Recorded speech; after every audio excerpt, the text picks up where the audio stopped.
선여 말씀 보겠습니다. 야고보서 2장 말씀 보도록 하겠습니다.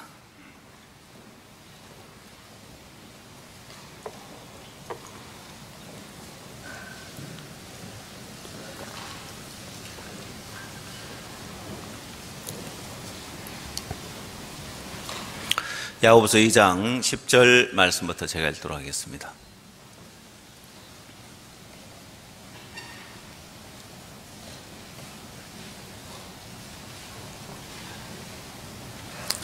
누구든지 온 율법을 지키다가 그 하나에 그치면 모두 범한자가 되나니 간음하지 말라 하신 이가 또한 살인하지 말라 하셨은즉 네가 비록 간음하지 아니하여도 살인하면 율법을 범하는 자가 되느니라. 너희는 자유의 율법대로 심판 받을 자처럼 말도 하고 행하기도 하라. 긍휼을 행하지 아니하는 자에게는 긍휼이 없는 심판이 있으리라. 긍휼은 심판을 이기고 자랑하느니라. 내 형제들아, 만일 사람이 믿음이 있노라 하고 행함이 없으면 무슨 이익이 있으리요? 그 믿음이 능히 자기를 구원하겠느냐? 만일 형제나 자매가 헐벗고 일용할 양식이 없는데 너희 중에 누구든지 그에게 이르기를 평안히 가라, 더없게 하라, 배부르게 하라 하며 그 몸에 쓸 것을 주지 아니하면 무슨 이익이 있으리요? 이와 같이 행함이 없는 믿음은 그 자체가 죽은 것이라. 혹이 가로되 너는 믿음이 있고 나는 행함이 있으니 행함이 없는 내 믿음을 내게 보이라. 나는 행함으로 내 믿음을 네게 보이리라. 네가 하나님은 한 분이신 줄을 믿느냐? 잘하는도다. 귀신들도 믿고 떠느니라. 아, 허탄한 사람아, 행함이 없는 믿음이 헛것인 줄 알고자 하느냐? 우리 조상 아브라함이 그 아들 이삭을 제단에 드릴 때에 행함으로 의롭다 하심을 받은 것이 아니냐? 네가 보거니와 믿음이 그의 행함과 함께 일하고 행함으로 믿음이 온전케 되었느니라. 이에 경에 이른 바 아브라함이 하나님을 믿으니 이것을 의로 여기셨다는 말씀이 응하였고 그는 하나님의 벗이라 칭함을 받았나니 이로 보건대 사람이 행함으로 의롭다 하심을 받고 믿음으로만 아니니라. 또 이와 같이 기생 라합이 사자를 접대하여 다른 길로 나아가게 할 때 행함으로 의롭다 하심을 받은 것이 아니냐. 영혼이 없는 몸이 죽은 것 같이 행함이 없는 믿음은 죽은 것이니라. 26절 말씀까지 읽도록 하겠습니다. 어제는 결혼식이 있었습니다. 그동안 청년회 함께하던 정지현 자매가 이제 시집을 갔는데 남양주 형제하고 이제 결혼을 했습니다. 제가 교회에서 결혼식을 할 때 하고 외부에 예식장에서 결혼식을 할 때 하고 다른 게 뭐냐면, 교회는 시간을 우리 마음대로 조정하잖아요. 예식장에 가면은 우리 마음대로 조절이 안 돼요. 짜여져 있는 시간 내에 모든 걸 다 끝내야 되기 때문에 보통 이제 결혼식장의 텀이 1시간 단위로 그 다음 예식이 잡혀 있기 때문에 가면 굉장히 시간이 타이트해요. 그런데 특히나 주례사 말씀할 시간이 짧은 거예요. 보통 가면 예식장의 관계자들이 오늘 주례십니까? 하면 예, 이제 하면은 그 혼인서약 그 사인하는 거 있어요. 그거 해주라고 하고, 그 다음 주례를 한 5분 하라고 이야기합니다. 그럼 제가 속으로 5분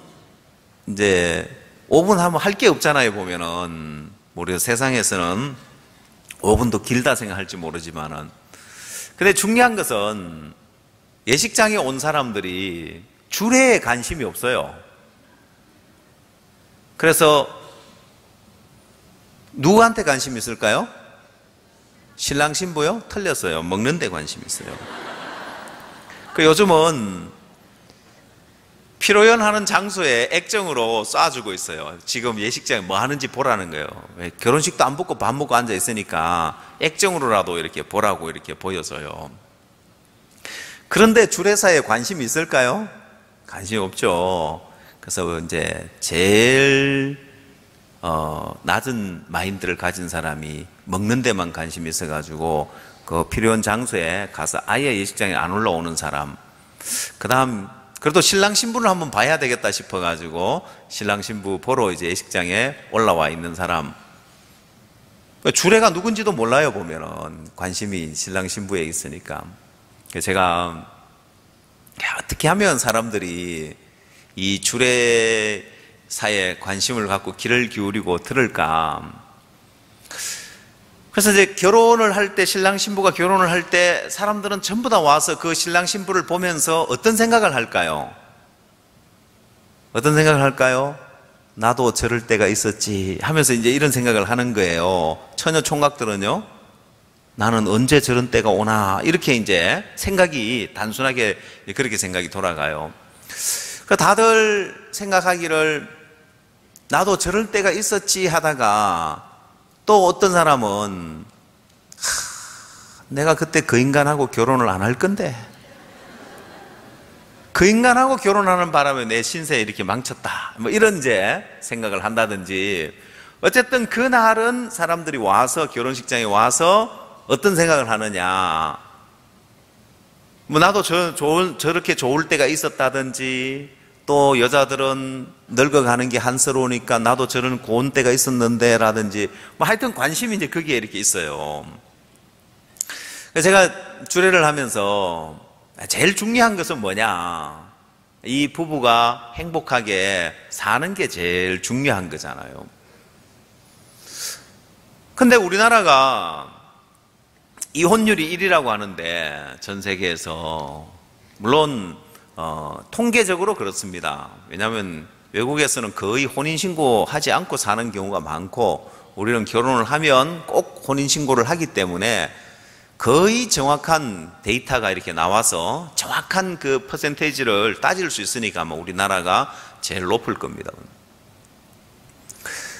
근데 이 두 부부가 어떻게 하면 화목하게 살까 생각을 하다가 제가 어떤 생각이 들어지냐면은, 화목하게 사는 부부가 있고 그렇게 살지 못하는 부부가 있고, 그 다음 집안 식구가 뭐라고 했어요? 원수라고 했는데 성경처럼 그럼 구원받고 안 받고에 따라서 이제 그 이야기지만은 간집에 살면서 원수처럼 사는 사람이 있고, 왜 사람들이 가면 갈수록 사람들이 왜 가정이 아름다운 가정을 이루고 왜 화목하게 살지 못할까? 오래전에 아이와이프 혜지가 있었는데, 투모로우지가 나오기 전에 아이와이프 혜지가 있었는데, 그때 최불암 씨가 한번 인터뷰를 하면서 앞으로 우리나라의 가정의 질서가 많이 깨트려질 겁니다. 이분이 어떤 이야기를 하냐? 이분은 그냥 뭐 국민 배우로서 오랫동안 그런 배우 역할로 드라마에 많이 출연했던 그런 오래된 그런 배우가 어떤 철학이 있는 분이시더라고요. 이분이 어떤 이야기를 하냐면은 드라마가 국민 정서에 미치는 영향에 대해서 인터뷰를 하면서, 전원일기 같은 드라마는 그 가정의 아름다움, 가족 간의 어떤 끈끈한 그런 정과 아름다움을 쭉 드라마로 나타냈기 때문에 그 드라마를 오랫동안 보고 있으면 이 가정이 화합되어지고 이런 정서에 도움이 되지만은, 요즘 나오는 드라마들은 서로 시청률을 높이기 위해서는 사람들에게 뭔가 좀 쇼킹한 그런 것들이 나와야 되기 때문에 대부분 불륜 관계라든지 뭐 이런 것들이 이제 등장을 하는데, 그게 자꾸 심해지면서 앞으로 우리나라에도 많은 이런 가정이 깨트려지는 일들이 드라마가 미치는 영향에 대해서 이제 일어날 겁니다. 그 당시만 해도, 그분이 인터뷰할 때만 해도 그게 그렇게 큰 영향을 미칠까 싶었는데 아닌 게 아니라, 드라마가 사람들에게 미치는 영향을 정말 이 불륜을, 죄를 아름다운 어떤 그런 걸로 표현을 했기 때문에 사람들 마음에서 그걸 동경하는 그런 마음이 있는 거예요. 근데 성경적으로 이렇게 보면, 성경에서는 남자가 부모를 떠나 아내와 연합하여 한 몸을 이룰지라고 했습니다. 제가 오늘 성경을 보면서 성경 그 어디에도 어떤 남자, 어떤 여자, 어떤 남자가 어떤 여자를 만나느냐, 어떤 여자가 어떤 남자를 만나느냐, 이걸 특정 지어서 성경에서 구분 짓지 않고 있습니다. 그래서 제가 성경 전체를 봐도 어떤 남자, 어떤 여자가 없는 거예요. 하나님은 남자와 여자가 만나서 결혼을 하면, 그러면 수많은 사람이 있는데 잘못 만날 수도 있잖아요. 우리의 만남은 시작부터 잘못됐다든지 뭐 이렇게 잘못 만날 수 있잖아요. 이걸 어떻게 정확하게 찾겠어요? 그러면 예를 들면은 여러분들이 이제 군대, 요즘은 안 그렇습니다만 옛날 훈련소에 가면 어떻게 했냐면은 군복 윗도리, 바지, 워카, 이거 이제 그 물품을 나눠줘요. 그러면 네 허리 치수가 얼마냐, 뭐 위에가 뭐 이제 100이냐, 105냐, 뭐 워카가 몇 문이냐, 뭐 이걸 치수별로 나눠주려면 시간이 너무 오래 걸려요. 그래서 딱 그냥 시간 5분 준다 해가지고 물품 하나씩 다 가는 거예요. 무조건 윗도리 잡고 바지 잡고 워카 잡고 다 챙겨와야 되는 거예요. 그 다음에 뭐 하느냐, 자기들끼리 바꿔요. 105 하면 이제 100 하면은 나 남았다고 서로 바꾸는 거예요. 그러면은 일일이 하나씩 치수별로 나눠주는 것보다 엄청 빨리 이렇게 이제 보급이 되니까 막 그래 했던 것 같아요. 요즘은 그렇게 안 합니다만은. 그러면 서로 남녀가 이제 만났는데 나는 이게 안 맞다, 이런 남자, 이거 안 맞다, 이런 여자, 이래가 이 사람 만났다가 안 맞고 또 딴 거 바꾸고 막 이러면은, 그럼 어떻게 되겠어요, 보면은. 그래서 하나님이 어떻게 만들었느냐, 남녀는 만났다 하면 천생연분으로 딱 맞게 돼 있는 거예요. 여러분 살아보니까 딱 맞죠? 왜 웃습니까? 콧방귀를 뀌는 것 같은데 딱 맞기는 너무 안 맞구만. 그게 몰라서 그래요. 하나님은 딱 맞도록 해놨습니다. 얼마 전에 러시아 음악가들이 오셨는데, 칭기스라고 바이올리니스트 분이 뭐라고 이야기하시냐면은, 우리 부족은 러시아의 이제 소수 부족인데 우리 부족은 한 번 결혼을 하면 이혼을 하지 않는 그런 부족입니다. 제가 깜짝 놀랐어요. 아니, 러시아에도 그런 부족이 있나? 그렇게 사는 사람이 있나? 저는 그냥 러시아가 뭐 유럽 쪽이고 이러니까 뭐 또 공산주의고 자유분방한 그런 이제 사상으로 이 사람 만났다 저 사람 만났다 헤어지고 뭐 그렇게 사는 줄 알았는데 그 얘기로 깜짝 놀랐습니다. 우리 부족은 한 번 결혼을 하면 이혼을 하지 않는 부족입니다. 여러분, 우리나라도 옛날에는 한 번 결혼을 하면은 이혼을 하지 않았죠. 그게 정상이에요. 왜? 하나님이 남녀는 하나가 되도록 만들어 놨기 때문에. 한 번 결혼해서 평생을 살면서 마음을 나누고 살 수 있도록 만들어 놓은 거예요. 안 맞다는 것은 뭐가 안 맞던가요? 제가 아까 콧방귀 꼈었던 분들 딱 맞죠? 물어봤을 때 아니라고 속에 생각했던 분 뭐가 안 맞던가요? 우리 부부는 안 맞아도 너무 안 맞다. 뭐 성격이 안 맞다든지 성향이 안 맞다든지 기준이 안 맞다든지 너무 안 맞는 거예요. 그 안 맞는 그것은 사실은 거추장스러운 거짓된 껍데기 때문에 그런 거예요. 그 껍데기를 다 제하고 거짓된 걸 다 제하고 나면은 두 사람은 하나가 되게 돼 있어요. 천생연분으로 하나가 되게 돼 있는 거예요. 안 맞는 것은 거짓된 것이 끼어 있어서 안 맞는 거고 다 제하고 나면 완전한 하나가 되게 돼 있는 거예요. 꼭 맞는 사람으로 하나가 되게 돼 있는데 문제는 사람들이 그 거짓된 것을 제할 줄 모르는 거예요. 여러분이 안 맞다는 생각부터 제해야 되는 것이, 그래서 정말 아름다운 가정을 이루고 서로 사랑하며 살 수 있는 가정은 처음 남녀를 만났을 때 서로의 조건이 마음에 들어서 사랑하는 경우가 많은 거예요. 그러나 그것도 거짓된 거예요. 살아보니까 결혼하기 전에는 몰랐는데 결혼해서 살아보니까 이게 안 맞더라. 사실 그것도 거짓된 거예요. 그래서 성경에 있는 말씀의 조건에서 하나님이 하나 되게 해놨다는 말씀의 조건을 믿고 거짓된 것들을 하나하나 버려나가는 것하고, 그 말씀은 안 믿고 맞는 사람을 찾는 것하고 맞는 조건을 찾는 것하고는 다른 거죠, 보면은. 저도 결혼해서 살아보니까 제가 생각을 해봤습니다.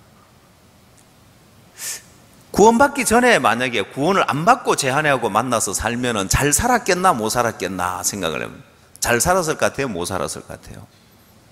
구원 안 받고 그냥 이런 구원 안 받고 구원받기 전에가 아니고 이제 구원받기 전에는 학생이었으니까 결혼할 일이 없죠. 구원을 안 받고 이렇게 결혼해서 제 아내 같은 조건, 제 같은 조건을 만났으면 잘 살겠나? 제 아내는 늘 이야기를 해요. 구원 안 받았으면 저 같은 건 그들도 안 봤을 거라고 늘 저를 이렇게 무시를 해요, 보면은. 쳐다도 안 봤을 거래요. 제가 늘 감사하게 살고 있어요, 보면. 구원 안 받았으면 쳐다도 안 봤을 건데 구원을 받아가지고 쳐다보고 살구나, 이렇게.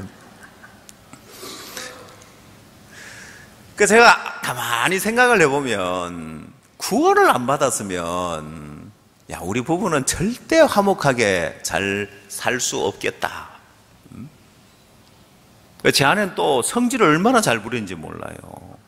보면은 속에 꼭 그 화가 차 있는 사람 같아가지고 별거 아닌데도 보면은 혼자 막 열받아가지고 씩씩댈 때가 있어요, 보면은. 그래서 제가 비법을 하나 알려줬죠.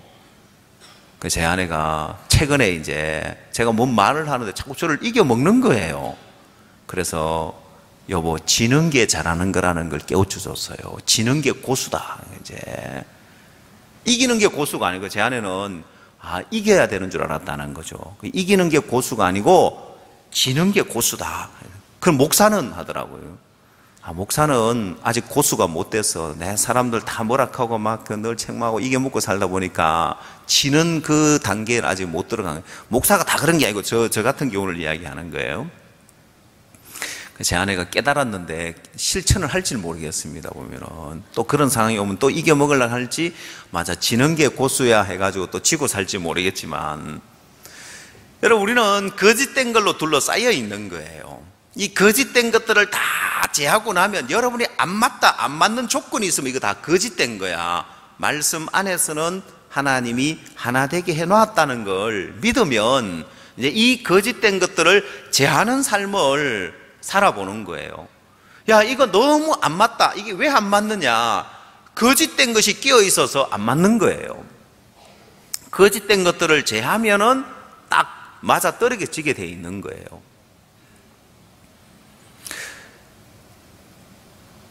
오늘 여러분의 마음속에 말씀의 판단을 믿으면, 말씀에서는 이 순수한 이 말씀이 진리인데, 오늘 우리에게는 너무나 많은 거짓된 것들이 진짜처럼 우리에게 자리를 잡고 있는 거예요. 요한복음 8장 44절에서 너희는 너희 아비 마귀에게서 났으니 했습니다. 성경을 한번 볼까요? 요한복음 8장을 한번 찾아보십시오.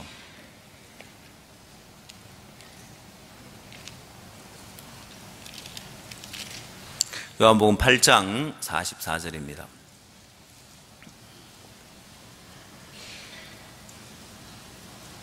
너희는 너희 아비 마귀에게서 났으니 너희 아비의 욕심을 너희도 행하고자 하느니라.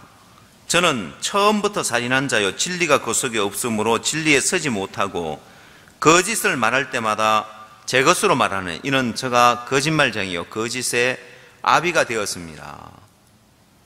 내가 진리를 말함으로 너희가 나를 믿지 아니하는도다 했습니다.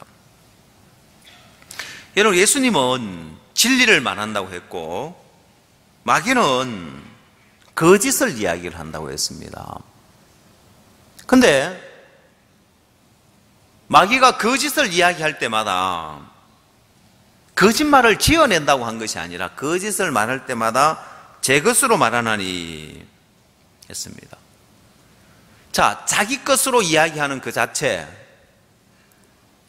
거짓의 압이기 때문에 자기 것을 이야기하면 다 거짓말인 거예요. 내가 날마다 죄를 짓기 때문에 내가 죄인이라고 이야기하면, 자기 처지, 자기 형편, 자기 것을 이야기를 하면 그게 거짓말인 거예요. 말씀의 판단으로 의롭게 됐다고, 말씀의 판단으로 내가 의인이라고 이야기를 하면 참말을 이야기하고 참된 걸 진리를 이야기하는 거고, 내 것을 이야기하면, 내가 날마다 죄를 짓기 때문에 내가 죄인이라고 내 것을 이야기하면 거짓을 말하는 거예요. 그래서 여러분, 우리 부부가 살아보니까 너무 안 맞다. 그거는 제 것을 이야기하는, 자기 걸 이야기하는 거짓된 거예요. 야, 우리 부부는 너무 잘 맞는 부부다. 이게 참된 걸 진리를 이야기해. 왜? 말씀에서는 하나 되게 해놨기 때문에요. 제가 부부에 대한 이야기를 했습니다만 그것만이 아니라 성경의 모든 부분에 우리는 진리를 이야기를 하는 겁니다. 어제 박 목사님께서 시드니와 뉴질랜드 집회를 다녀오셨는데, 이번에 태평양 섬나라 목회자들이 많이 오셨답니다. 왜냐하면 뉴질랜드나 호주는 노동하는 인력이 부족하기 때문에 그 섬에 있는 많은 노동 인력을 수용하기 위해서 이 사람들에게 한시적으로 비자를 주는 거예요. 농번기가 되면은 수확을 할 사람이 없으니까 이 사람들에게 비자를 줘야 되는 거예요. 그래서 일부러 그런 노동력을 받아들이기 위해서 이제 비자를 주는 거예요.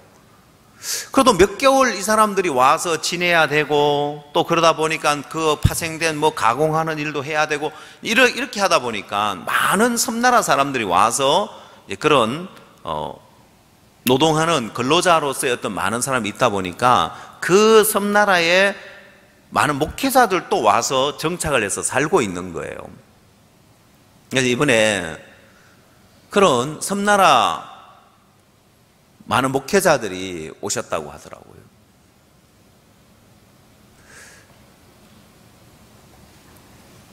하나님이 40년 전에 종에게 태평양 한가운데 섬나라 사람들에 대해서 기도를 하게 하셨는데, 하나님, 저 태평양 한가운데 있는 섬나라 사람들은 뭘 먹고 삽니까? 뭘 입고 삽니까?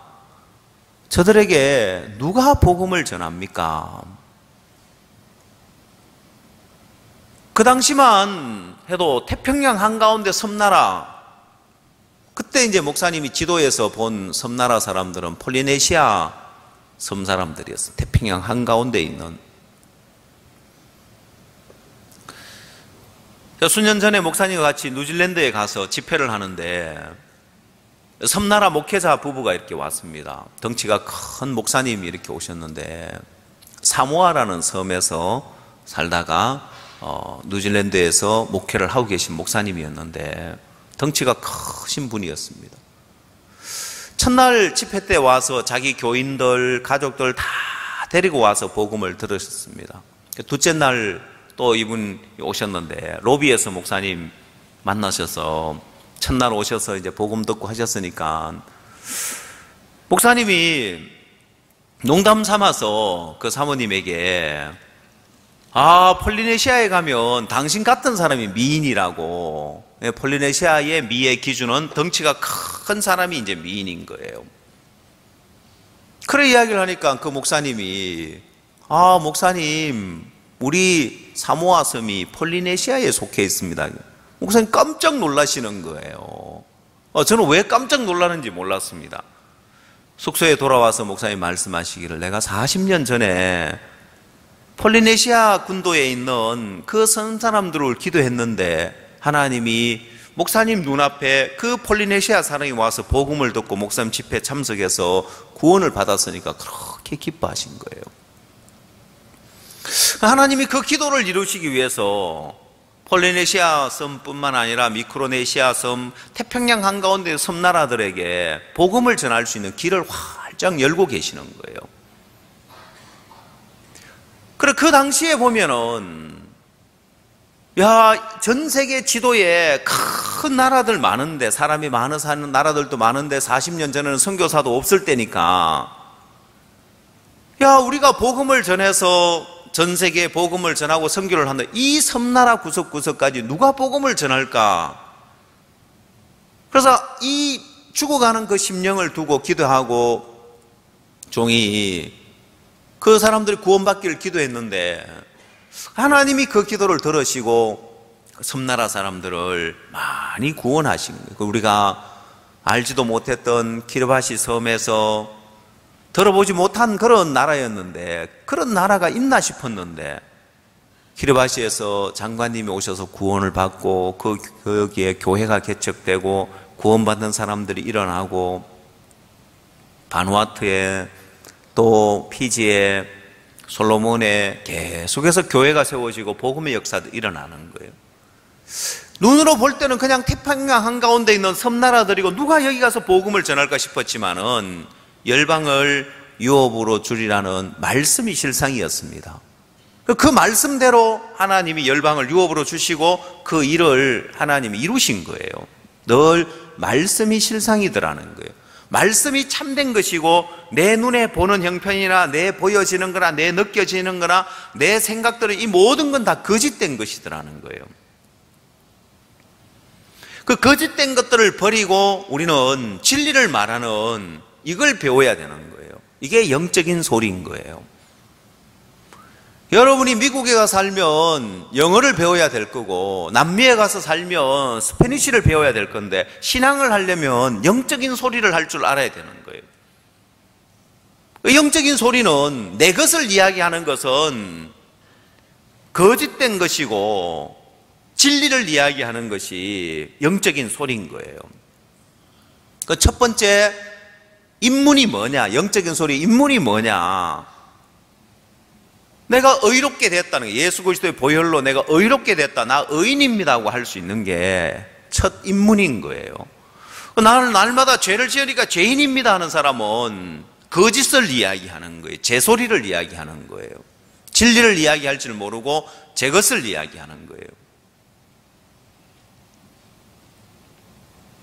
그래서 오늘 여러분 마음에 내가 영적인 소리를 하는 게 다른 게 아니고 뭐 신령한 남들이 모르는 비밀한 것을 깨닫고 이야기하는 것이 아니라 영적인 소리를 한다는 것은 진리를 이야기하는 것이구나.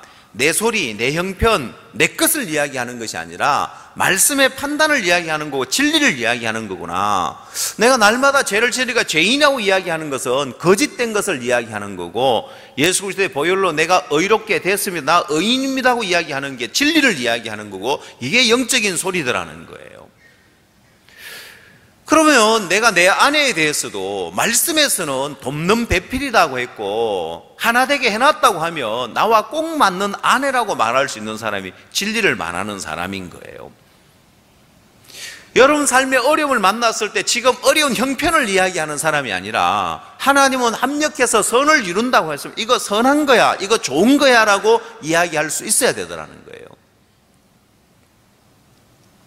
허인수 목사님이 백혈병에서 낫고 암 2번 걸려서 낫고 건강과 믿음에 대해서 강연을 하면서 하시는 이야기가 암 걸렸다고 하면 그거 좋은 거야. 잔치해야 돼. 떡 돌려야 돼. 예, 떡만 돌리는 게 수박도 돌려도 됩니다. 예. 잔치해야 된다. 좋은 거야. 이 목사님이 진리를 말하는 법을 터득하고 또 다른 사람에게 진리를 말하는 법을 가르쳐 주는 거예요. 이게 왜 중요하냐?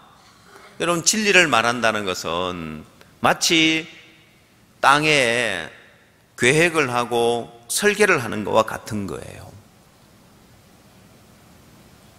어제 목사님 뉴질랜드에서 이제 도착하셔서 공항을 나갔는데 어제는 사람들이 굉장히 많더라고요. 공항에 왜 그렇게 사람이 많은지.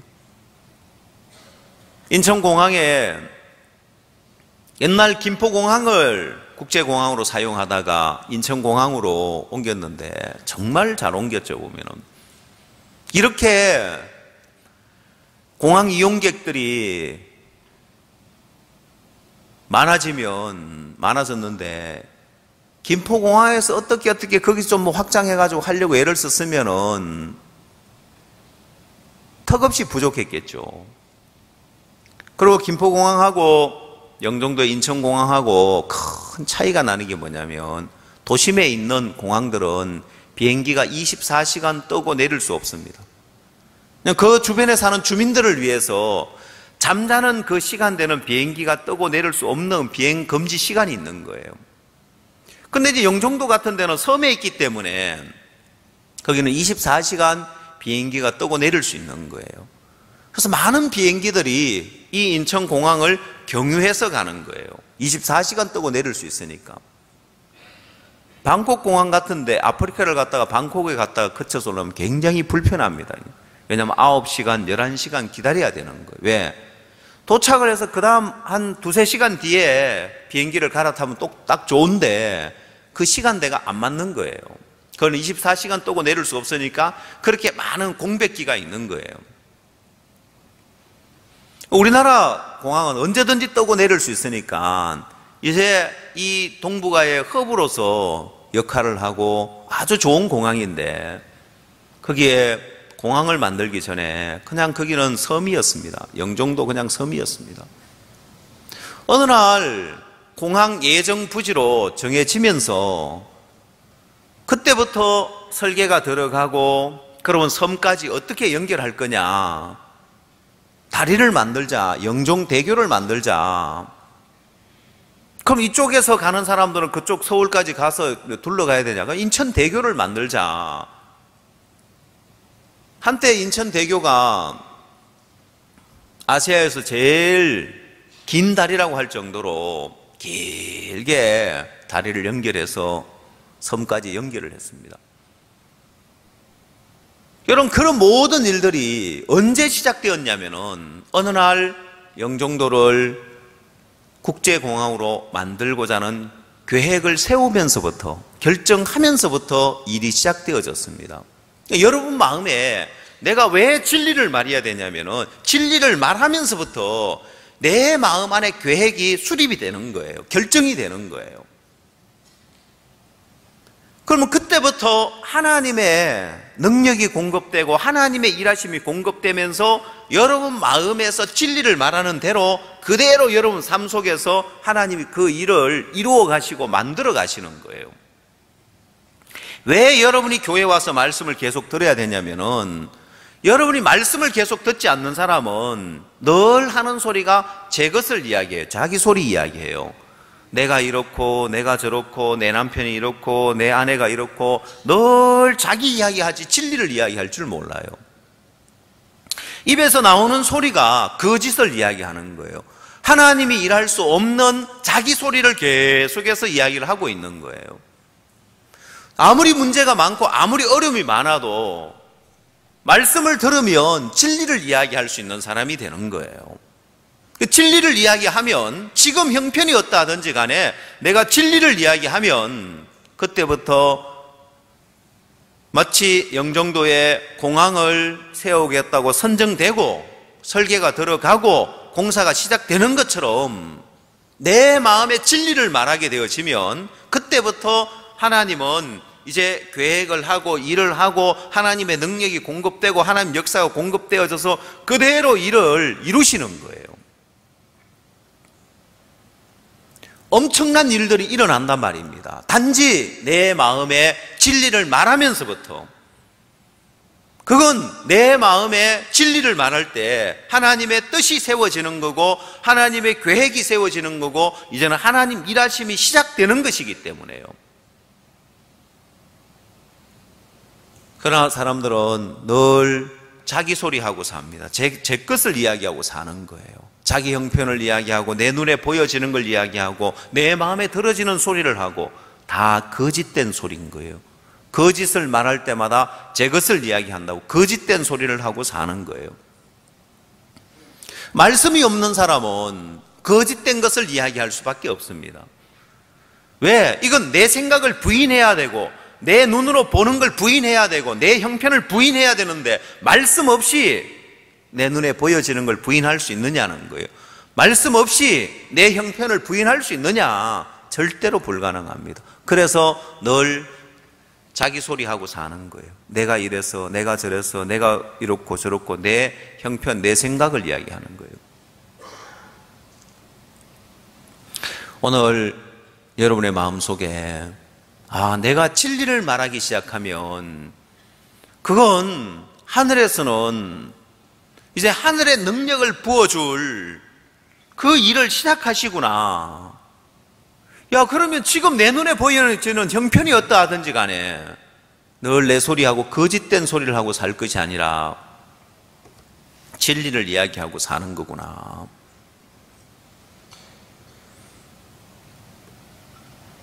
이게 영적인 소리를 배워가는 겁니다. 내가 구원을 받고 나서 영적인 소리를 할 줄 알아야 돼요. 그래야 대화가 되는 거예요. 여러분, 외국에 가서 살려면 그 나라 말을 배워야 대화가 되잖아요. 만약에 여기서 프랑스에 아주 유명한 코미디언이 나와서 아주 재밌는, 아주 웃기는 이야기를 불어로 이야기하면 여러분 웃을까요, 안 웃을까요? 왜 안 웃을까요? 못 알아들으니까. 신앙도 그래요. 신앙하는데 힘들다, 신앙이 재미없다, 피곤하다. 왜 그럴까요? 영적인 소리를 못 알아들으니까요. 여러분, 불어를 못하는 사람이 불어로 아무리 진지한 이야기를 한들, 아무리 재밌는 이야기를 한들, 아무리 감동적인 이야기를 한들 재미가 있겠냐는 거예요. 못 알아듣는 거예요. 한국말로 하고 있는데도 영적인 소리를 배우지 못한 사람은 못 알아듣는 거예요. 무슨 말인지를. 그러고 사람들은 오해를 하는 거예요. 자, 가장 많이 하는 오해가 야고보서에 그 오해를 바로잡기 위해서 야고보서 2장에서 이 행함에 관한 이야기를 하고 있는데 성경을 한번 찾아봅시다. 오늘 읽은 본문 야고보서 2장을 찾아보십시오. 10절 말씀 보겠습니다. 2장 10절. 누구든지 온 율법을 지키다가 그 하나에 그치면 모두 범한 자가 되나니 간음하지 말라 하신 이가 또한 살인하지 말라 하셨은즉 네가 비록 간음하지 아니하여도 살인하면 율법을 범하는 자가 되느니라 했습니다. 아주 중요한 이야기인데요. 온 율법을 지키다가 그 하나에 그치면 모두 범한 자가 된다. 자, 이 율법은 크게 두 가지로 나뉘어집니다. 율법은 계명과 제사법으로 나뉘어집니다. 그 율법은, 계명은 10계명을 포함해서 10가지 계명을 포함해서 총 613가지 계명이 있습니다. 그래서 뭐뭐 하라는 이야기가 있고 하지 말라는 이야기가 있습니다. 뭐뭐 하라는 계명이 365가지인데 365일 매일 지키라고 365가지인지 모르지만 365가지고 뭐뭐 하지 말라는 이야기가 248가지입니다. 그 율법은 금지법이기 때문에 뭐뭐 하지 말라는 법이 맞는 거예요. 거짓말하지 말라, 도둑질하지 말라, 살인하지 말라, 간음하지 말라, 하지 말라는 이야기가 많이 나오는 거예요. 근데 온 율법을 지키다가 613가지의 모든 율법을 지키다가 그 하나에 그치면 모두 범한 자가 된다. 이건 무시무시한 이야기인 거예요. 아니, 내가 살인을 안 해도, 내가 간음을 안 해도 도둑질을 하면 살인한 자요, 간음한 자요, 모두 범한 자가 된다는 거예요. 613가지의 계명이 있는데 하나님은 그래서 계명을 줄 때 계명만 준 것이 아니라 제사법을 주셨습니다. 이 제사법은 뭐냐? 죄를 씻는 방법인 거예요. 어떻게 속죄제사를 지내는가? 죄를 씻는 방법인 거예요. 다시 말해서 아이들에게 연필을 사줄 때 지우개를 같이 사주는 것처럼 율법만 준 것이 아니라 율법을 범했을 때 어떻게 속죄제사를 지는지에 대한 제사법을 함께 주셨단 말입니다. 자, 율법을 주시면서 하나님은 지키라고 준 것이 아니고 죄를 깨닫기 위한 목적으로 줬고 예수 그리스도에게로 인도하기 위한 몽학선생의 역할을 하기 위한 목적으로 줬기 때문에 율법을 지키려고 애쓰는 사람에게, 나름대로 선하게 살려고 애를 쓰는 사람에게 너는 이미 선한 인간이 아니야. 너는 간음한 인간이고 넌 살인한 인간이고 너 나쁜 놈이야. 오래전에 시골교회에 있을 때 어떤 분이 전화를 했어요. 저를 목사님을 한번 찾아뵙겠다고. 그러면 자기 이야기를 쭉 하는 거예요. 자기는 이런 사람이었다고. 그런데 이제 이분이 자기가 살인을 저지르고 교도소에 오랫동안 복역을 하다가 이제 출소해서 나왔다는 거예요. 그래서 이분을 기다리고 있는데 제 아내가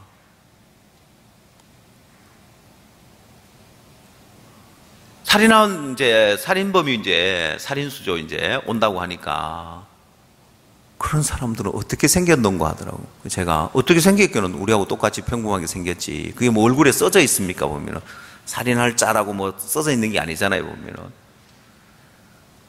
여러분, 사람들은 아니 세상에 저 사람이 뭔 죄를 지었대 하는데 성경적으로 보면 성경에서는 율법을 하나만 어겨도 거짓말 한 번만 해도 살인자고 간음한 자고 강도요 똑같은 인간인 거예요. 근데 참 신기한 건 사람들은요, 오늘 여러분들이 밥 먹다가 옆에 사람 보고 야, 이 도둑놈아 하고 해봐요. 그럼 뭐라고 할까요? 왜 나를 도둑놈이라고 하냐? 내가 뭔 도둑질을 했다고. 다시 물어봐요. 지금까지 그럼 도둑질 한 번도 안 해봤냐고. 어릴 때 도둑질 해본 적이 있지.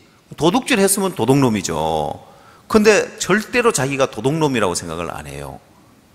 그렇죠? 그럼 또 조금 옆에 있는 사람은 야, 이 거짓말쟁이야라고 해봐요. 기분 좋아하는가? 거짓말 했다는 사실을 인정해야 안 해요? 인정하죠? 근데 자기가 거짓말쟁이라고는 생각지 않는 거예요.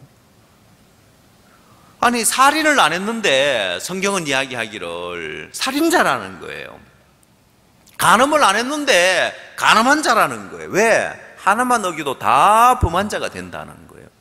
왜? 율법이 요구하는 것은 율법책에 기록된 대로 온갖 일을 항상 행하지 않으면 저주라는 거예요. 613가지의 율법을 온갖 일을 항상 행하지 않으면 저주인 거예요. 이 말이 무슨 말인지 알겠습니까? 잘 이해가 안 됩니까? 총에 맞아서 죽는데 총 한 발 맞고 죽는 거나 613발을 맞고 죽는 거나 똑같아 이 말이에요. 그렇죠? 율법 하나만 어겨도 사망이기 때문에, 죄의 삭은 사망이기 때문에 다 어기고 사망을 당하는 사람이나 하나만 어기고 사망을 당한 사람이 똑같다는 거예요. 맞아요? 그럼 갑자기 억울해집니까? 이왕 똑같으면 죄 더 많이 짓고 그러는 건데. 하나님이 우리 인간을 보실 때 우리 인간의 행위로서 의롭다함을 얻을 육체가 없기 때문에 우리에게 필요한 게 뭐냐? 13절입니다. 긍휼을 행하지 아니하는 자에게는 긍휼 없는 심판이 있으리라. 긍휼은 심판을 이기고 자랑하느니라 했습니다. 심판을 이기는 것은 올바른 행위가 아니에요.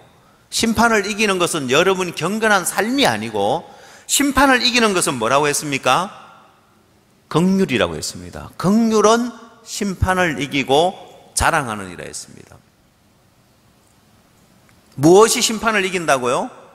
예, 긍휼이에요. 여러분의 옳은 행위도 아니고 여러분의 성실한 삶도 아니고 긍휼이 심판을 이기고 자랑한다는 것입니다. 자, 그러면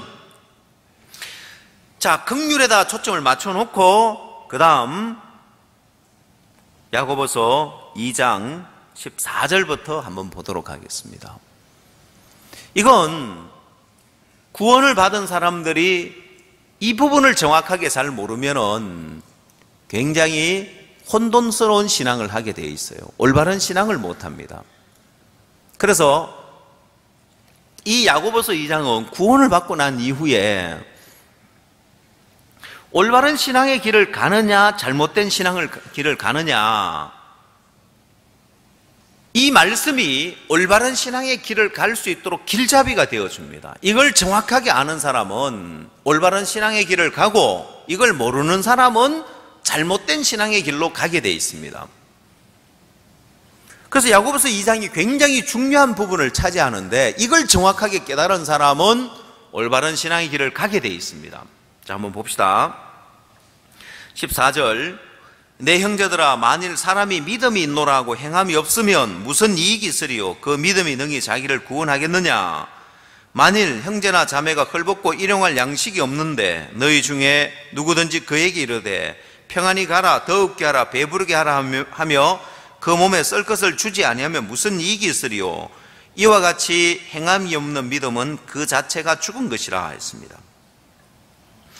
자, 야고보서 2장에서 행함이 없는 믿음은 그 자체가 죽은 것이라고 했습니다. 또 마지막에 결론을 내리기를 26절에서 영혼이 없는 몸이 죽은 것 같이 행함이 없는 믿음은 죽은 것이니라 했습니다. 이 말씀을 많은 사람들이 어떻게 오해하냐면은, 행함이 없는 믿음은 그 자체가 죽은 것이니까 그러니까 내가 말씀대로 행해야 되는 거구나 라고 생각을 하는 거예요. 그러니까 어떻게 해야 된다고요? 행해야 되는 거구나. 내가 믿음이 있노라 하고 죄사함 받았다, 의인 됐다 하고만 하고 있으면 안 되고 행해야 되구나, 이렇게 해서 이제 생각을 하는 거예요. 근데 여러분 여기에 잘 보면 15절에 만일 형제나 자매가 헐벗고 일용할 양식이 없는데 너희 중에 누구든지 그에게 이르되 평안히 가라, 더욱게 하라, 배부르게 하라 하며 그 몸에 쓸 것을 주지 아니하면 무슨 이익이 있으리요 했죠. 여기에 아주 중요한 부분이기 때문에 줄을 하나 쳐보십시오. 주지 아니하면 이라는데 줄을 한번 쳐보십시오. 핵심이 뭐냐? 이 성경의 핵심이 뭐냐면 주지 아니하면, 몸에 쓸 것을 주지 아니하면 했는데 여기에 줄을 쳐놓으십시오. 초점을 여기에 맞춰야 되는 거예요. 헐벗고 일용할 양식이 없는 사람에게 옷을 주지 아니하면, 양식을 주지 아니하면 무슨 이익이 있느냐는 거예요. 줘야 된다 이 말이에요. 헐벗고 일용할 양식이 없는 사람에게는 주는 자가 있어야 된다 이 말이에요. 그러면 여러분, 이 사람이 너희 중에 누구든지 만일 형제가 헐벗고 일용할 양식이 없는데 주지 아니하면서 평안히 가라, 더욱게 하라, 배부르게 하라고 하면 무슨 소용이 있느냐는 거예요.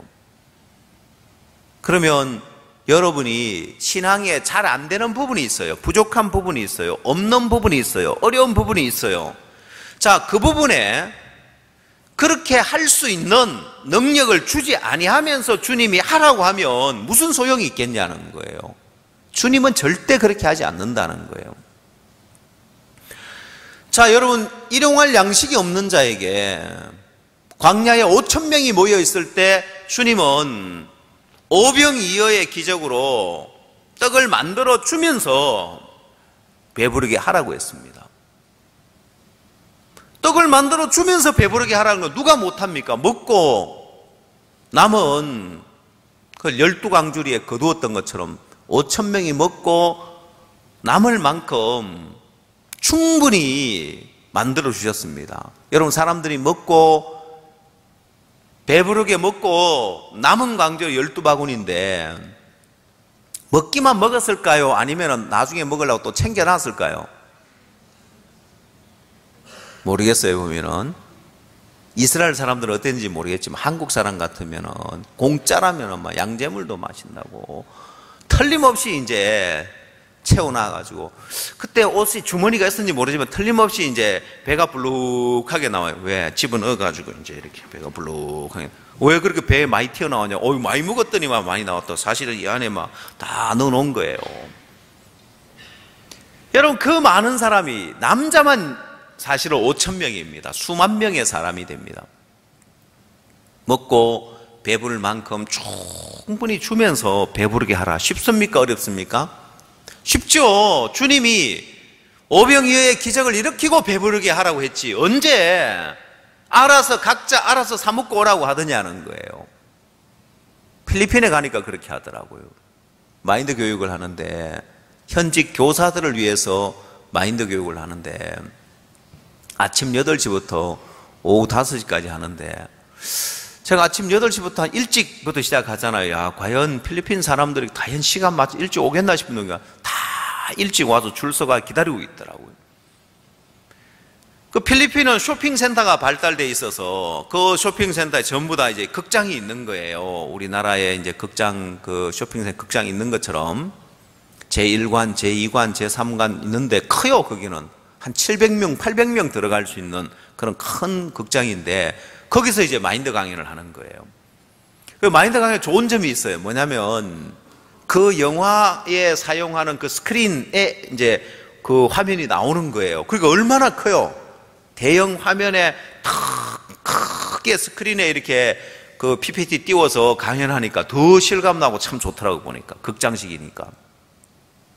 점심때가 되니까 선교사님 밥 줄 생각을 안 해요. 그분들 아무 생각을 안 해요. 마치고 나니 광고하더라고. 자, 여러분들 각자 식사하시고 몇 시까지 모이세요 이렇게 하는 거예요. 참 편하게 행사하시더라고요. 왜? 거기가 쇼핑센터니까 먹을 게 또 많이 있어요. 굳이 따로 뭐 먹을 걸 준비할 필요가 없고 알아서 사 먹고 오라는 거예요. 너무 편하더라고요. 보니까 행사를 하는데. 먹을 걸 준다고요? 안 준다고요? 안 주고 알아서 각자 사 먹고 오세요 이렇게 하는 거예요. 보통 이제 우리가 어디 행사 가면은 밥을 해서 다 준비해가지고 배식을 하고 다 준비해 주는데 참 필리핀은 편하게 그렇게 하더라고요. 주님은 어떻게 할까요? 편하게 각자 알아서 하라고 할까요? 여러분, 이 성경에서 주님이 몸에 쓸 것을 주지 아니하면 무슨 소용이 있느냐고 지금 책망하시는 분이 당신이 그렇게 하시겠냐는 거예요. 주님은 절대로 그렇게 하지 않는다는 거예요. 주님이 더웁게 하라고 할 때는 옷을 주면서 더웁게 하라고 하고, 주님이 배부르게 하라고 할 때는 먹을 걸 주면서 배부르게 하라고 하는 거예요. 그럼 여러분이 믿음으로 살아라고 할 때는 믿음으로 살 수 있도록 해주면서 믿음으로 살아라고 하고, 먼저 그의 나라와 그의 의를 구하라고 할 때는 먼저 그의 나라와 그의 의를 구할 수 있도록 해주면서 구하라고 하는 거고, 아무것도 염려하지 말라고 할 때는 아무것도 염려하지 않도록 해주면서 염려하지 말라고 하신다는 거예요. 그걸 믿어야 되는 거예요. 아, 주님이 내게 이렇게 말씀하시는 거 보니까 나에게 나보고 하라는 것이 아니고 이렇게 해주겠다는 것이구나, 믿어야 되는 거예요. 그러면 그 사람은 삶 속에서 행함이 나타나게 돼 있고, 자기가 하려고 하는 사람은 행위 가운데 들어가면서 실패하게 돼 있는 거예요. 신앙이 안 된다, 어렵다, 믿음으로 사는 게 어렵다, 신앙생활 힘들다. 왜 힘들고 왜 안 되느냐? 길을 잘못 가서 그래요. 전부 다 내가 해야 되는 줄 아는 거예요. 더욱게 하라, 배부르게 하라, 평안히 가라고 하니까 다 그렇게 해야 되는 줄 알고 내가 하려고 하니까 안 되는 거예요. 자, 그래서 성경은 이야기를 합니다. 행함이 없는 믿음은 그 자체가 죽은 것이라는 말은 무슨 말이냐? 참된 믿음이 있으면 행함은 반드시 나타난다는 거예요. 왜 안 나타나느냐? 믿음이 잘못됐다는 거예요. 그 잘못된 믿음이 뭐냐? 18절, 혹이 가로되 너는 믿음이 있고 나는 행함이 있으니 행함이 없는 네 믿음을 내게 보이라. 나는 행함으로 내 믿음을 내게 보이리라. 네가 하나님은 한 분이신 줄을 믿느냐? 잘하는도다. 귀신들도 믿고 떠느니라 했습니다. 자, 이게 무슨 이야기냐? 야, 그런 믿음은 귀신들도 갖고 있다 이 말이에요. 네가 하나님을 한 분이신 줄 믿느냐? 잘하는도다. 귀신들도 믿고 떠느니라 했어요. 여러분, 여기에서 하나님이 살아계시고 하나님이 한 분이신 것을 그 정도는 귀신들도 믿고 있다 이 말이에요. 그 믿음 갖고 안 된다는 거예요. 그걸 믿음이라고 하는 게 아니라는 거예요. 그러면서 성경은 아, 허탄한 사람아, 행함이 없는 믿음이 헛것인 줄 알고자 하느냐? 믿음이 있는데 왜 역사가 안 나타나느냐? 믿음이 있는데 왜 변화가 안 나타나느냐? 그 믿음이 잘못돼서 그렇다는 거예요. 참된 믿음이 아니기 때문에 그렇다는 거예요. 그래서 믿음은 제대로 믿음을 가지면 믿음은 반드시 행함이 나타나게 돼 있는데, 사람들은 믿는다고 하면서 대부분 사람들이 자기가 행하려고 노력하고 있고, 자기가 고치려고 하고, 자기가 바꾸려고 하고 있는 거예요. 그래서 신앙의 변화가 없는 거예요. 성경은 이야기하기를 네가 믿음을 가지면, 참된 믿음을, 올바로 믿음을 가지면 반드시 행함이 나타나게 돼 있다. 자, 이게 막연하고 이 믿음의 소리를 우리가 불어를 잘 못 알아듣듯이 구원을 받아도 이 영적 소리를 잘 못 알아, 이게 무슨 소리냐? 잘 못 알아듣는 거예요. 그래서 필요한 게 성경에 아브라함에 관한 예를 들어놓은 거예요. 여러분이 성경을 구원받고 나서 성경을 많이 읽어놓으면 좋은 게 뭐냐면은, 이런 말씀을 들으면서 성경을 많이 읽어놓은 사람들은 성경 말씀이 연결이 되어져요. 아, 이게 이걸 이야기하구나, 저걸 이야기하구나, 성경이 연결되게 돼 있는 거예요. 자, 그래서 아브라함에 관한 이야기를 예를 들었습니다. 21절, 우리 조상 아브라함이 그 아들 이삭을 제단에 드릴 때 행함으로 의롭다 하심을 받은 것이 아니냐? 네가 보거니와 믿음이 그의 행함과 함께 일하고 행함으로 믿음이 온전케 되었느니라. 여러분, 여기서 아브라함에 대한 예를 들면서, 자, 네가 보거니와 믿음이 그의 행함과 함께 일을 했다고 이야기했습니다. 행함으로 믿음이 온전케 되었다. 아브라함이 그 아들 이삭을 제단에 드린 것은 행위가 아니고 그의 각오나 결심으로, 노력으로, 행위로서 그렇게 한 것이 아니라 행함이다. 믿음이 그의 행함과 함께 일을 했다. 그래서 이 믿음과 행함은 늘 같이 붙어 다니는 거예요. 그래서 이야기하기를 너는 믿음이 있고 나는 행함이 있으니 행함이 없는 네 믿음을 내게 보이라. 나는 행함으로 내 믿음을 내게 보이리라 했습니다. 자, 옆에 있는 사람이 믿음이 있노라 하면서 행함은 없어요. 그러면서 하는 이야기가 나는 행함으로 내 믿음을 보이겠다. 행함이 나타났다는 것은 분명한 믿음이 있었다는 거고, 너는 믿음이 있다고 하면서 행함이 안 나타날 때 문제가 뭐냐? 그 믿음이 아니다 이 말이에요. 여러분, 이 믿음의 세계는 내가 올바로 믿으면 반드시 행함이 나타나게 되어 있습니다. 그래서 행함이 나타나지 않을 때 내가 그렇게 하려고 노력해야 되는 게 아니에요. 믿음이 잘못됐구나. 자, 귀신들도 믿고 떠느니라. 아, 내가 막연한 믿음을 갖고 있구나. 내 마음에 아직 정확한 믿음이 오지 않았기 때문에 행함이 나타나지 않는 거구나. 그럼 내가 믿음을 다시 배워야 되겠다. 믿음을 제대로 배우면 되겠구나. 예. 믿음을 정확하게 배우면 반드시 행함이 나타납니다. 마치 생명이 있는 씨앗을 심으면 반드시 싹이 나고 자라서 열매를 맺게 돼 있는 것처럼 우리 마음에 정확하게 믿음이 오면은 반드시 행함이 나타나게 돼 있습니다. 그래서 아브라함을 예를 드는 겁니다. 아브라함이 그 아들 이삭을 제단에 드릴 때에 행함으로 의롭다 하심을 받은 것이 아니냐. 아브라함에게는 행함이 나타나더라는 거예요. 그 아들 이삭을 제단에 드리는 행함이 나타났는데, 창세기로 돌아가서 한번 봅시다. 창세기 22장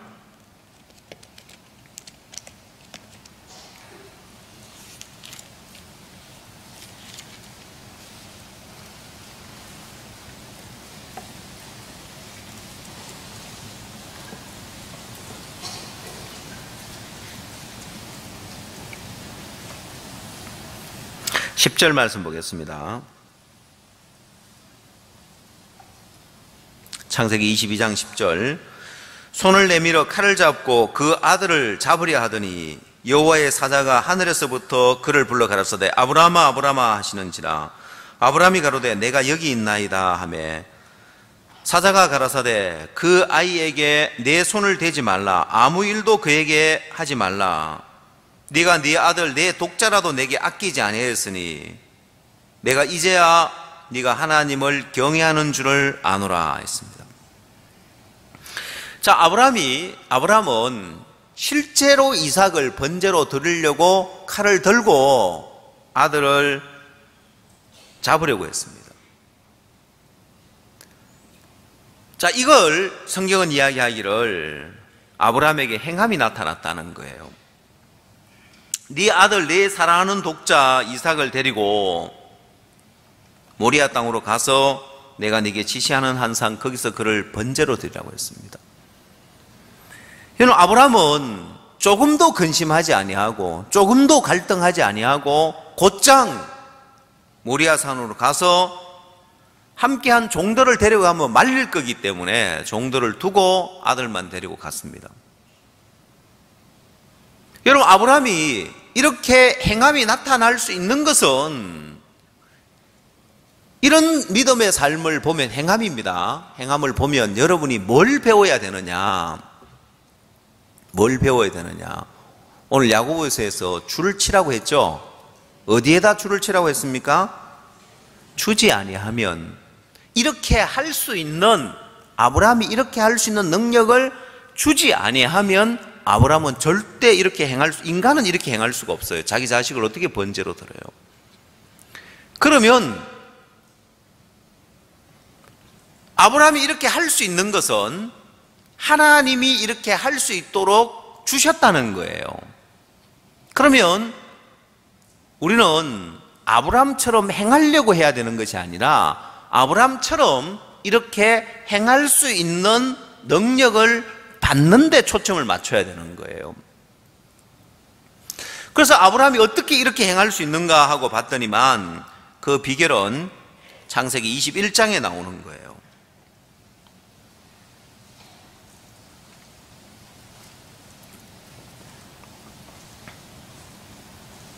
10절, 창세기 21장 10절입니다. 그가 아브라함에게 이르되 이 여종과 그 아들을 내어 쫓으라. 이 종의 아들은 내 아들 이삭과 함께 기업을 얻지 못하리라 하며 아브라함이 그 아들을 위하여 그 일이 깊이 근심이 되었더니 하나님이 아브라함에게 이르시되 네 아이나 네 여종을 위하여 근심치 말고 사라가 내게 이런 말을 다 들으라. 이삭에게서 나는 자라야 네 씨라 칭할 것임이니라. 자, 하나님이 분명히 아브라함에게 약속하기를 이삭에게서 나는 자라야 네 씨라 칭할 것이라고 했기 때문에 아브라함이 이삭을 번제로 드릴 수 있도록 하나님이 아브라함에게 능력을 준 거예요. 약속을 준 거예요. 만약에 아이가 길에서 인형을 하나 주워왔다면, 때가 꼬질꼬질 묻어있는 인형을 주워왔어요. 이 아이가 그걸 좋다고 꼭 쥐고 있는데 버려라, 야 너 그거 더러운 거야 버려 하면 아이가 버릴까요 안 버릴까요? 아이 눈에는 좋은 거예요.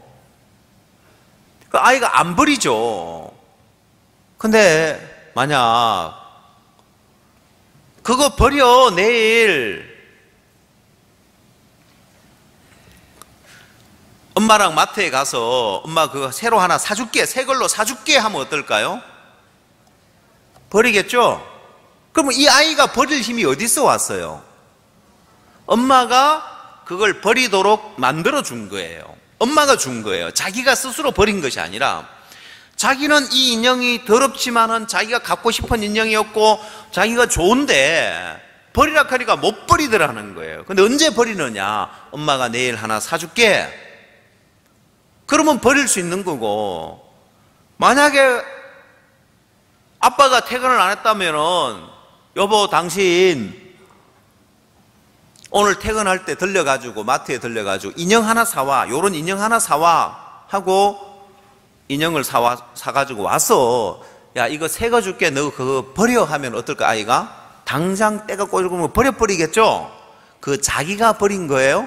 버릴 수 있도록 해준 거예요. 예, 주는 자가 있었다는 거예요. 그래서 야고보서의 초점은 주지 아니하면, 우리 인간은 주님이 뭔가를 할 수 있는 능력을 주지 아니하면 안 되는 자라는 걸 알아야 돼요. 그걸 모르니까 사람들은 내가 신앙을 해보려고, 내가 하나님을 잘 섬겨보려고, 내가 하나님 뜻대로 따르려고, 하나님 뜻대로 이행하려고 하다가 안 되니까 난 신앙이 안 되는갑다 하고 포기하는 거예요. 너무 교만해서 그런 거예요. 너무 잘나서 그런 거예요. 하나 알아야 될 것이 뭐냐면, 나는 주님이 능력을 주지 아니하면 뭐라도 하나 제대로 행할 수 없는 사람이야. 주님이 버릴 수 있도록 능력을 주지 않으면 나 못 버리는 사람이야. 주님이 할 수 있는 능력을 주지 않으면 나 못하는 사람이야. 그래서 성경에서 율법책에 기록된 대로 온갖 일을 항상 행하지 않는 저주 아래 있는 자다. 이미 성경은 내가 뭘 하는 것에 대해서 저주를 내려버렸습니다. 내가 지금 뭘 잘하고 못하고 그 결과에 따라서 달라지는 것이 아니라 내가 무엇을 하는 것에 대해서 저주를 내려버렸고 이제는 받는 거예요. 그래서 성경은 이야기하기를 야고보서의 초점은 몸에 쓸 것을 주지 아니하면 무슨 소용이 있느냐. 자, 믿음으로 사는 부분에 있어서 내가 돌이켜야 된다, 내가 버려야 된다, 내가 바꿔야 된다, 그 모든 것들도 주님이 주지 아니하면 나는 안 되는 사람이라는 걸 알아야 되는데, 대부분 사람은 쉽게 내가 버리려고, 내가 바꾸려고, 내가 돌이키려고 하는 거예요. 절대 안 되게 돼 있어요. 여러분 각오와 결심으로 되느냐? 그건 율법 행위로 들어가는 거예요. 율법 행위로 들어가서는 우선은 빠를지 모르지만, 우선은 쉬울지 모르지만은 율법 행위로 들어가면 그건 실패인 거예요. 1시간 차를 타고 가야 되는데 버스가 안 오는 거예요. 10분을 기다리러 안 와. 에이 그냥 내가 걸어가자고. 걸어갑니까? 예? 걸어가는 사람이 빨라요? 10분 기다렸다가 버스 타고 가는 사람이 빠를까요? 예, 여러분이 신앙을 대부분 사람이 손쉽게 지금까지 종의 멍에를 메고 살아왔기 때문에 신앙을 쉬운 길로, 어느 길로 가버리느냐, 내가 하는 길로 가버리는 거예요. 율법 행위 아래로 들어가 버리는 거예요. 그래서 실패하고 안 되게 돼 있는 거예요. 여러분이 하나 분명히 알아야 될 것은, 더욱게 하라, 배부르게 하라 할 때 나는 양식 주지 아니하면 배부르게 할 수 없는 자며, 옷을 주지 아니하면 더욱게 할 수 없는 자다는 걸 알면 주는 자를 기다릴 거라는 거예요. 그것처럼 여러분이 여러분 마음을 바꾸는 것도, 여러분이 돌이키는 것도, 나는 주님이 안 주면 할 수 없는 자라는 사실을 알면, 그걸 알 때 내가 하려고 하는 것이 아니라 주는 자를 기다리게 돼 있는 거예요. 자, 주는 자를 기다리려면 그러면 주님 해주셔야지 내가 한다고 되나? 그런다고 주님 또 일하느냐? 네가 하나님을 한 분이신 줄 믿느냐? 잘하는도다. 귀신들도 믿고 떠느니라. 그건 세상 종교인들도, 구원 안 받은 사람들도 그렇게 믿어요. 그 믿음 말고 어떤 믿음요? 진리를 말할 줄 알아야 되는 거예요. 내 형편, 내 처지, 거짓을 이야기하는 것이 아니라 진리를 말할 줄 알아야 되는 거예요. 영종도를 예를 들었습니다마는, 이제 인천국제공항으로 선정이 되었을 때 신공항이 어디냐고 하면 뭐라고 이야기합니까? 예? 신공항이 어디냐고 하면 뭐라고 해야 돼요? 영종도라고 이야기하는 거예요. 그럼 영종도에 뭐 달라진 게 있습니까? 선정되고 나서? 처음엔 달라진 게 아무것도 없어요. 그냥 섬이에요. 그대로예요. 그러나 우리는 신공항이 어디냐 하면 영종도라고 말합니다. 풀 한 포기, 나무 한 그루, 돌 하나 옮겨진 거 없어도, 왜? 선정됐기 때문에. 그럼 여러분 그건 알죠? 선정됐기 때문에 그때부터 설계가 들어가고 공사가 시작될 거라는 걸 여러분 믿지요? 예, 그것처럼 여러분이 변화 안 된 부분에 있어서, 여러분이 문제가 되는 부분에 있어서 여러분이 진리를 말할 수 있어요. 그게 믿음인 거예요.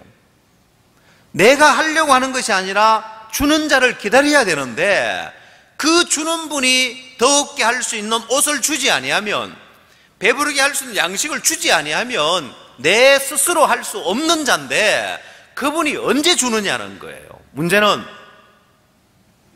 그분의 일이 언제 시작되느냐는 거예요. 그게 진리를 말할 때란 말입니다.